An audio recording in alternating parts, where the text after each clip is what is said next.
Before any of this, Keep it confidential. Keep it confidential. Bob Harrison started it all with Confidential magazine.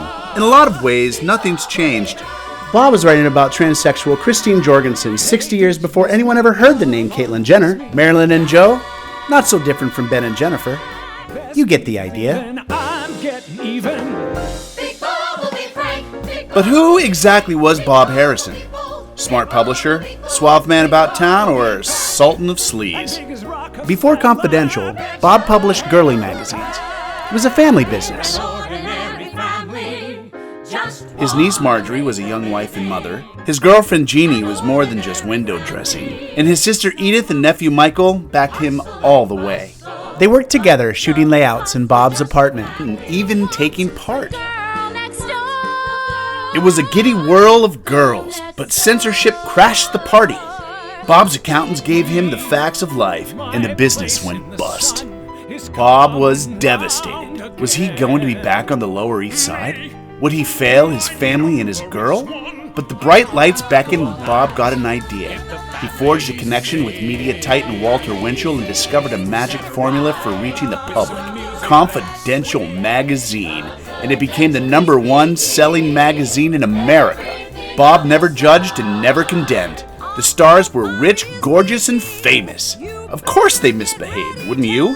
Soon Bob wasn't just telling the story, he became the story. Marjorie went from the girl next door to being called the Duchess of Dirt.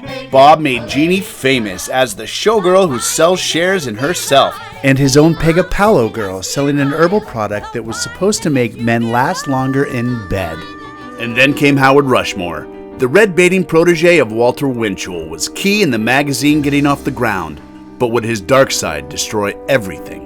In 1957, the boom comes down and the whole family is charged with criminal conspiracy to commit libel and distribution of obscenity.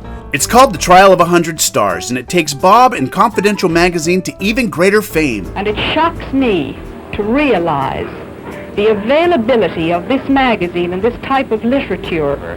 There is no price that can be placed on a person's reputation.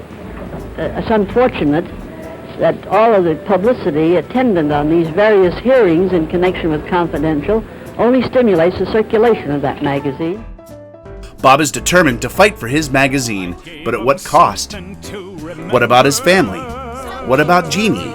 Will he choose love over fame and money? Well, one thing is certain.